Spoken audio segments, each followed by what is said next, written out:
All right. So like I said, I'm Elizabeth. I'm an occupational therapist, and this is Megan. She's a physical therapist. I just had to include this because I saw this saying on a mug once and it made me laugh. Spring is here. I'm so excited. I wet my plants. All right. Gotta start on a funny note. All right. So Megan and I, like Mary said, we are from Neuro Advantage Rehab in Mount Pleasant, Wisconsin. And our clinic is relatively new. We've opened just the last we've been open about a month now. So we're really excited to start doing some things with the Parkinson's Association and kind of, give that education and everything like that. So Megan and I are both LSVT big clinicians. If anybody's familiar with that, it's the Lee Silverman protocol for Parkinson's. And Megan is also Power Moves certified. So that is another exercise platform that is extra training and credentialing that Megan has. So talking about gardening, we really wanted to, discuss all the benefits that it has. It's so nice to be outside this time of year, but really one of the big things is, getting outside, increasing your physical activity and exercise. Exercise is obviously very important. So just getting outdoors is going to help, increase that. And gardening is one of those ways that you can do that. You can, by doing those fine motor coordination activities or fine motor movements, picking weeds, as not fun as that is, or pruning your flowers back with your gardening shears, all of those kind of hand strengthening things can help decrease those hand tremors. It also provides a cognitive stimulation, thinking about, planning your garden, what you're going to plant, where, when you're going to have to water your plants, or when you have to fertilize, kind of keeping that mental task or to-do list for yourself gives you that cognitive stimulation. But it also can help improve those non-motor symptoms. And this kind of goes across the board for anybody, Parkinson's or not, improves, your general mood, decreases depression and anxiety. So really it kind of touches on all of those aspects of health and well-being. So we thought it was a great topic to kind of talk to you guys about tonight. All right, so just kind of some general considerations. And this is true of any outdoor summer activity, not necessarily just gardening. But in general, for anyone, it's important to protect your skin. That sun can get hot. We don't want sunburn, risk of skin cancer, things like that. And actually, people with Parkinson's disease are at an increased risk for skin cancer. So all the more reason to think about sunscreen, wearing a hat, timing your activities for when you can be in the shade, clothing that'll help protect from the sun, things along those lines. Also important to stay hydrated for anyone. Again, it's easy to lose track of how much water you've had or how much you're sweating when you're outside, kind of distracted, involved in some kind of an activity. And a lot of the medications for Parkinson's actually already have a side effect of decreasing blood pressure. So if your blood pressure is already a little on the low side, it's that much easier to become dehydrated. So making sure you're drinking enough water. Another consideration is just stretching.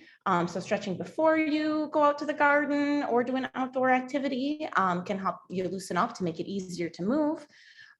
If you're doing something you haven't done in a while, you might be using muscles you haven't used in a while in different ways than they're used to being used. If you haven't been out in the garden since last year, it's a long winter here in Wisconsin. So your muscles might not be used to doing certain movements or moving certain ways. It's easy to get stiff and sore after activity as well. So it doesn't hurt to stretch afterward.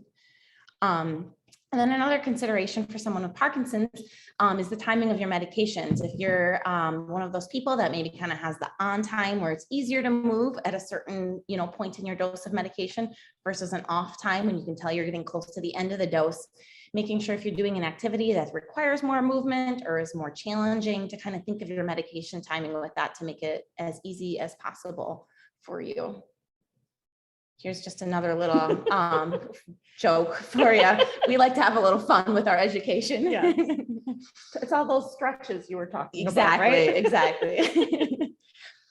So kind of moving on to just some general mobility considerations for outdoor activities in the summer.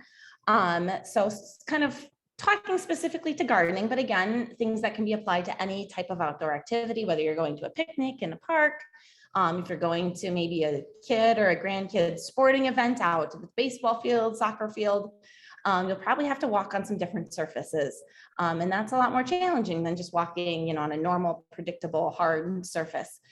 So some things you can think about while you're, preparing for outdoor mobility is, first of all, just kind of consider what type of surface you might be walking over, and kind of be prepared for what might happen.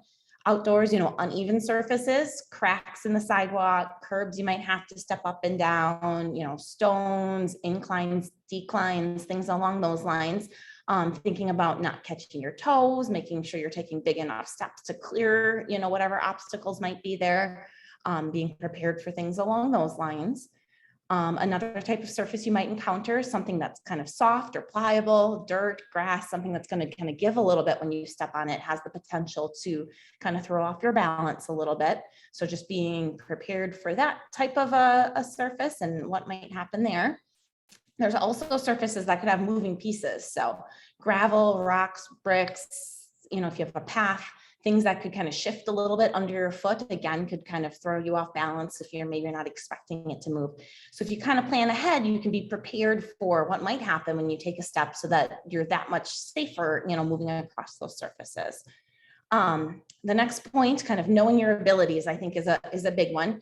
Knowing what is easy for you to do and what might be a little tricky.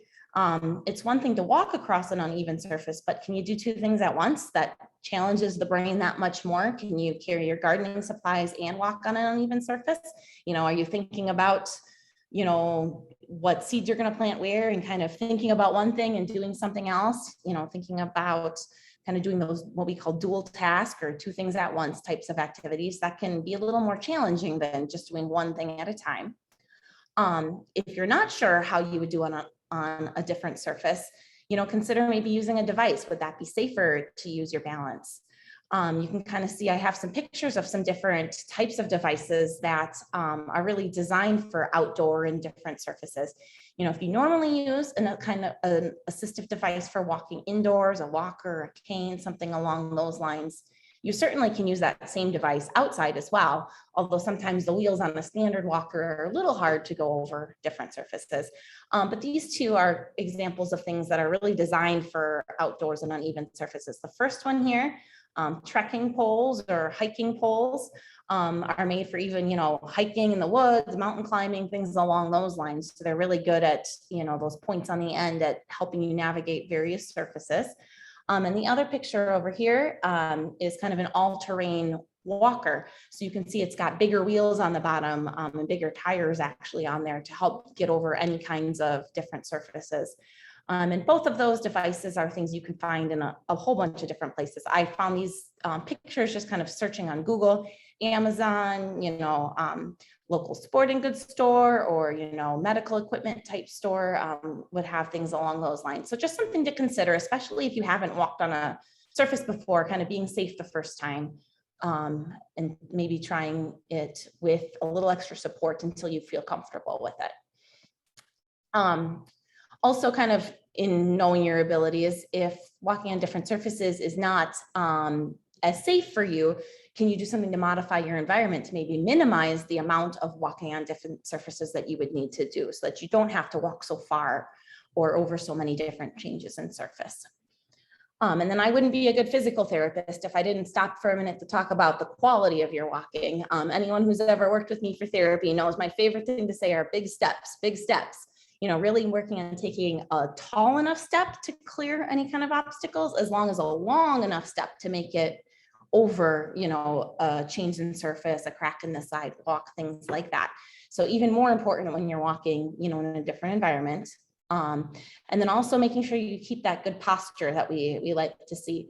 When you're walking on an unpredictable surface, you're probably going to be looking down a little bit more to make sure you know where your feet are going. And that's not necessarily a bad thing, but you have to make sure that while you're looking down, your whole posture doesn't start to go down with you, because that can throw you off balance as well. So even if you're looking down, keeping that nice upright posture to help you keep your balance. Some other just kind of mobility considerations. I mentioned kind of transitioning from one surface to another. And I know that that's something that can sometimes be tricky for people with Parkinson's. Changing surfaces is a hazard for tripping if it's an uneven surface or up a curb or a crack. It also sometimes is a trigger if you experience any kind of freezing of gait, or kind of where your feet get stuck and don't want to really keep going walking. So I have a couple of videos to show of just some different strategies you can use if you find yourself in a situation like that. So the first video is just going to kind of show taking a nice big step to kind of clear the curb. So you can watch. So walking up to the curb and making sure to take a nice big step to clear it. It went kind of fast, so I'll play it one more time here. See, a nice big step and keep going. The other video shows if you do kind of get frozen at a change in surface, a technique that you can use. I'll play the video first and then I'll kind of explain. So if you kind of get frozen, kind of what you can do.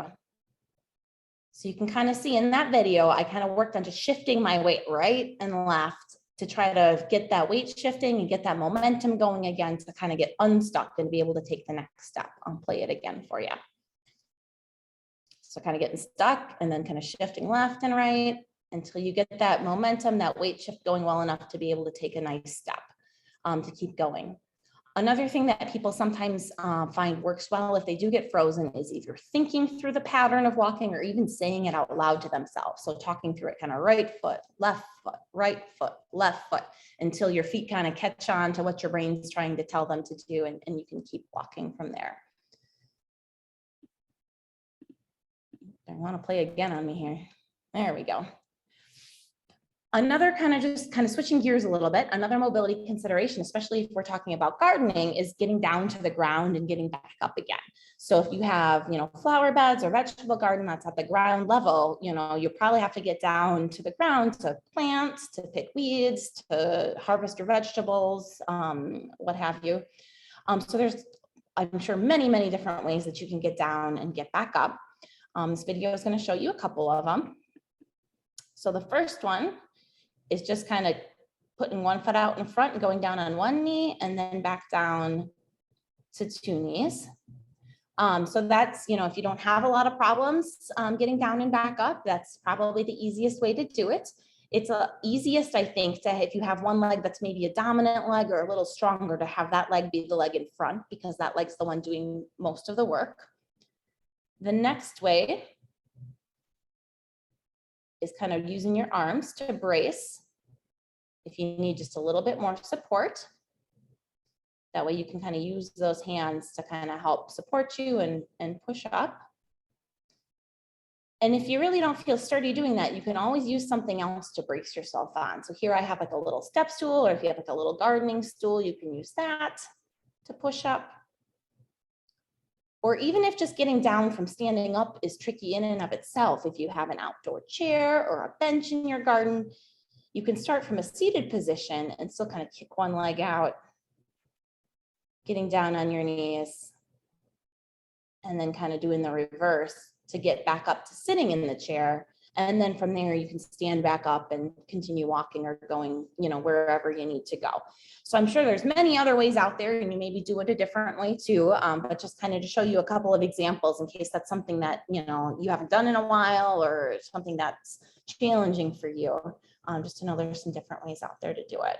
And obviously, it might be, fairly straightforward, but if you're concerned about getting down on the ground, make sure you have somebody home with you if that's possible, or bring your, cell phone in case for whatever reason you can't get back up. You want to make sure you have help available, especially on a hot day like today. You don't want to get stuck out there and not being able to have access to water.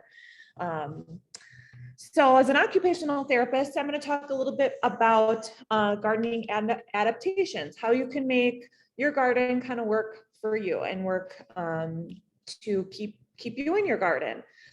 So one of the things, if you do use a walker or cane, just make sure that wherever, if you do have pathways or a patio, that you have plenty of movability, you have plenty of space between things to allow room for those devices. You know, you don't want to have to abandon your walker to, you know, go down a pathway in your garden. You want to make sure that if your therapist or your doctor is recommending that you have that device, that you use it even in the garden. And another kind of along those same lines, and Megan touched on it earlier, is modifying those pathway surfaces. So there's so many different variations of what you can expect in a garden, right? As Megan kind of said, it could be gravel, it could be a mulch or wood chips, it could be a patio concrete, it could just be grass that you're having to walk over. So how do you modify those surfaces to make it safer for you? Some gardens may lend better to certain things than others, but anytime you have a more solid surface, that's going to be safer. You're not going to have as much give, you're not going to have as much tripping hazard over those loose objects, and the surface is going to be more predictable versus stones or mulch.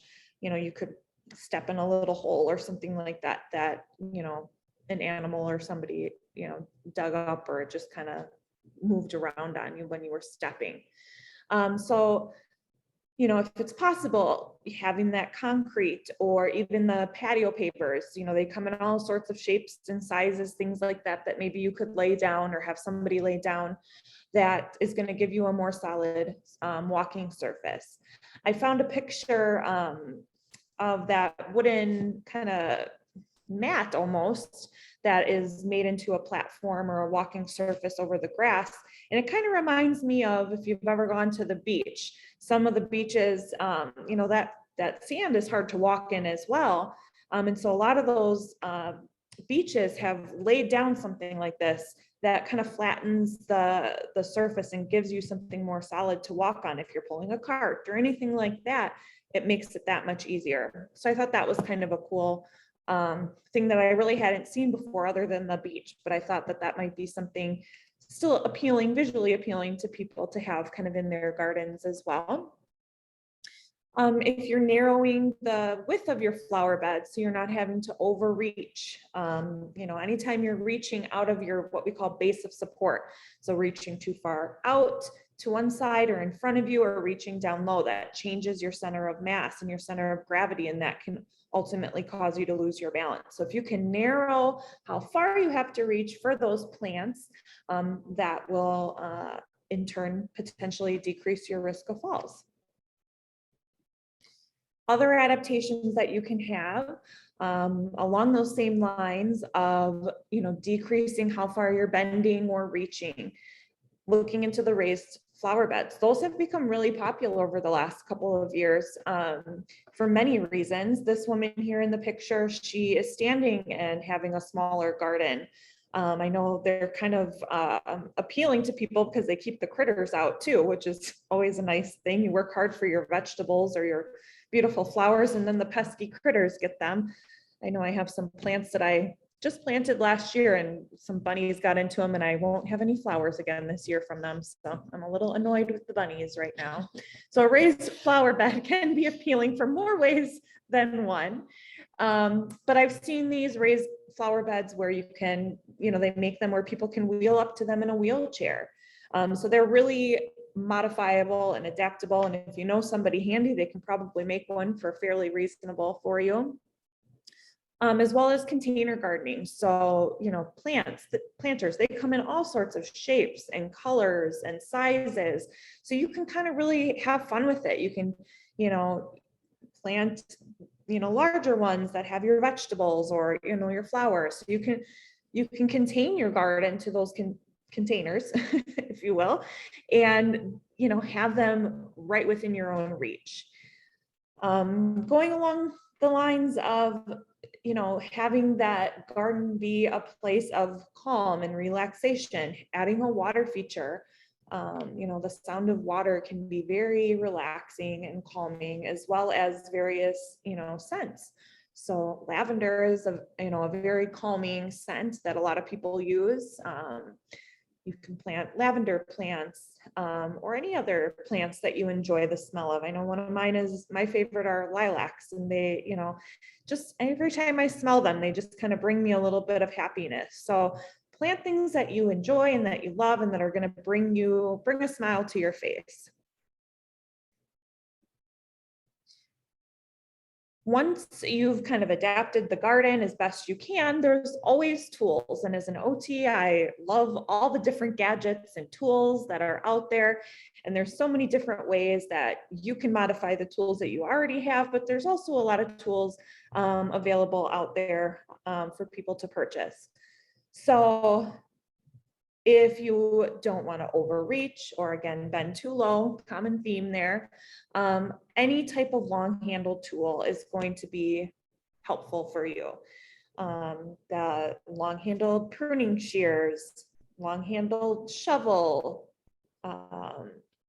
those types of things are going to potentially help you not having to bend over as far. I love this little scooper thing. I'm not quite sure what the name of it is. I have in the end of all of these slides, at the very end of the presentation, I have links for all of these different tools and gadgets. If you see anything there that kind of sparks your interest and you want to find out more, but I can't quite remember what the name of that one is. But I just thought that was really cool. Again, to limit the bending over, you have that scooper and it kind of just picks things up for you, and then you can put it in, you know, a lawn bag or something like that. The plant kind of plant wheelbarrow type thing, if you have larger planters that you want to transport from one end of your patio to the next, if you're getting them out after a long winter and you want to get them out on your porch, that might save you from you know, carrying something heavier. You can push or pull it. That is going to maybe help you with your balance a little bit. And then these tools up here are just modified with handles. This one has a like a wrist or forearm cuff that can help if you have decreased, you know, grip strength or hand strength at all in your hands. That kind of can help with some of the fine motor or, you know, mobility things for planting. Consider how you're going to carry your objects from one place to another, whether it's the plants, whether it's your gardening tools, your gardening gloves. How are you going to get those things from one place to another? Energy conservation can be very important. Like Megan said, timing your medications. When are you going to have, you know, that the most amount of energy and be kind of at your peak performance, if you will. You want to, you know, you're thinking of all these things and planning ahead. Plan ahead, have an apron that's your gardening apron and stick all your gardening things in there. And that way you're not having to run back to the shed or the garage, you know, a few times. You just have everything handy. You know, that would be so helpful. Have a wheelbarrow that you can push and load all your supplies in there with your plants and your, you know, bag of potting soil, those types of things, to change the activity so that you can be as successful at it and get as much enjoyment out of it as possible and decrease the frustration. Because anything that's very frustrating, we don't want to do for very long. So if gardening is something that you like to do, make it as easy as possible for yourself. Don't try to do things the hard way. Some other tools that I thought were kind of fun that really can be used for everybody, not just people with Parkinson's. This fun little bench here that they have, that actually can be reversed. So you can flip it upside down. So if you use it this way, you can sit on the bench and have, again, all your tools nice and handy there. But you can also flip it over so that this flat part becomes like a kneeling pad and the legs become handles. So you could almost use it, like Megan showed, to help get down to the ground, which I thought was really handy. This woman here, you'll see a better picture of it later, I believe, but it's a nice little, it's basically a tractor seat on wheels. And you can see she's already got her raised flower bed there. So she's already raised up the bed and she's sitting to bend over. So she's really, being ergonomically smart with her back, not having to bend over too far. And that has obviously the all-terrain wheels that's going to go nice and easy over the grass. So just some kind of fun little tools. Again, I linked everything at the end of the slideshow. If anything you see kind of sparks your interest on where to get those things. Other ways that you can adapt your garden are thinking about what you're going to plant. So I'm just getting into gardening myself. So it's fun learning about all the different plants that you can do and use in your garden. And obviously one of the lower maintenance options is to plant perennials. So planting those flowers or plants that come back every year. Once they're in there, you don't have to really worry about them too much. As well as planting ground cover. Nobody likes weeds in their garden, but sometimes it's unavoidable, especially if you have bird feeders and things like that, that those little critters are transplanting all the little seeds around your yard. So getting ground cover can kind of help mask some of those weeds, as well as be, pretty to look at. Long stem plants, if you like to have a cut flower garden, or just, have flowers that you like to cut and put in your house. Those longer stems, again, you're not reaching down all the way to the ground to pick them. They're kind of, more at that level where it's easier to bend and reach. So one of the things that, sometimes no matter how many adaptations you make to your garden or how many, fun tools you buy, gardening is still not necessarily something that is feasible for you. And it still might be really difficult. But you still love the garden and you still, again, find joy and it helps you, with that depression or anxiety, and it just kind of brings you peace. How do you still enjoy that, but not without having your own garden? So one of the things that kind of came to mind as we were preparing this were all the beautiful places in Wisconsin that we have that have these beautiful gardens that you can go and enjoy. And most of them have paths that are fairly accessible for people. I know one of the ones that initially came to my mind, since I am just south of Milwaukee, are the Milwaukee Domes. They have 3, I believe, large domes. One is a desert, one is like their seasonal dome, and one is the tropical dome, I believe. But those are just beautiful to be able to go and walk around, and you don't have to do any of the hard work to enjoy it, which is sometimes even better. Some other, all the botanical gardens that we have, I wrote down some of the ones in Janesville and Milwaukee and Green Bay, places that you can go and still enjoy gardening and all of the beautiful plants, but again, without the work and, still getting to see all the different varieties. This time of year, there's a ton of home and garden shows at, state park or, different places around the area that you could, look up online and go and find out what the latest garden trends are, the latest plants. A lot of times they have different equipment available to look at. So just kind of getting, different ideas for maybe you are kind of in a rut and stuck and you still want to get back out to gardening, but not sure where to start. They might have resources for somebody that can come and, help you modify your garden to get you back out there. Going to any state or county parks, obviously you're going to be surrounded by nature. I was looking up, there was in Kenosha, just south of where I am, at Bong Recreational Park, they had different gardening classes. There was a gardening class there coming up soon. And one of the things, we're in this kind of, I think post-COVID, I want to say we're post-COVID now, but who knows anymore. But there's so many virtual opportunities that I think is maybe one of the benefits of COVID is a lot of places have gone with virtual experiences. So I thought that was something really cool. If you can't get out of your own house, sometimes that can feel really, you can feel very trapped. And I listed 3 different websites there that offer virtual experiences of their gardens, which I thought was just a really awesome idea, because maybe you're from up north and you can't get down to Milwaukee. You can enjoy the domes from the comfort of your own home, which is so cool. So the domes were one, the Old Brick Botanical Gardens in Madison, the Milwaukee Zoo had a virtual experience. So if you go to any of those websites, they have all the information on how to access those virtual experiences, which I think is just really cool.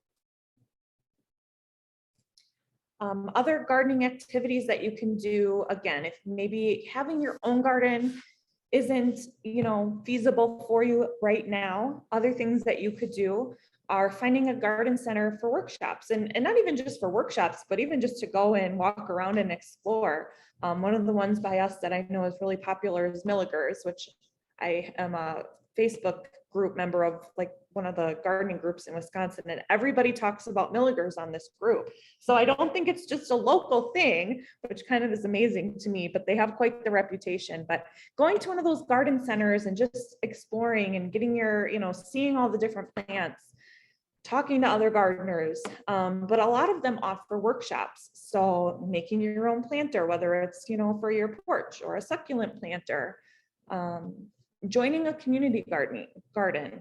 So many communities have community gardens that they're working on planting vegetables and things like that, that you can then give back to the community and help feed people that don't necessarily have access to food.